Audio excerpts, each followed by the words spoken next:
Eto amintsika dia efa misy amin'izao fotoana izao ny fampiofanana makasika ny famadihana ny rano mba azo tapohana solika.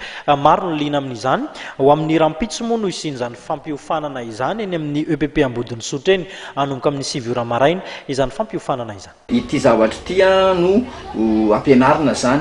Ity fitaovana ity dia mamadika ny rano ho fanampin'ny solika. Ny zavatra ampiasaintsika dia tsy misy avatsy rano isan'andro. Marihana fa ny rano 2 litra dia ampy ao amin'ny 10 kilometatra eo. Dia ity fitaovana ity no ampianarina antsika izay tonga miofana zany dia ny zavatra ampiasaina tsy misy avatsy rano. Dia misy fiche teknika ohatrotony izay zarainay. Misy fiche teknika ohatrotony izay zarainay dia misy DVD izay zaraina amin'ny fiofana. Marihana fa miteny malagasy feno sy mazava ny fiofanana ary takatry ny rehetra. Ny fiara aloha zany, marihana fa ty teknika izay ampianarina ity dia ho fanampin'ny solika, ho fanampin'ny carburant, fa tsy hoe famadihana ny rano ho solon'ilay carburant tanteraka akory. Ny zavatra ilaintsika zany dia rano. Ny akora ankoatran'izay dia akora tsotra kely raha misy dia mety hoe vidiana 20 na 50 eny amin'ny épicerie.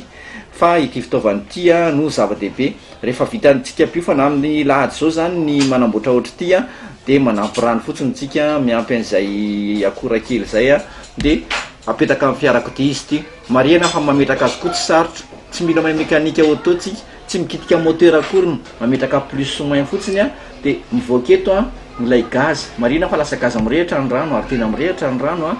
Ny zavatra atahoran'ny olona indrindra mas dia hoe zavatra rano zany ve na lefa ao anaty moteur tsy teraka korotana zany nanimba moteur.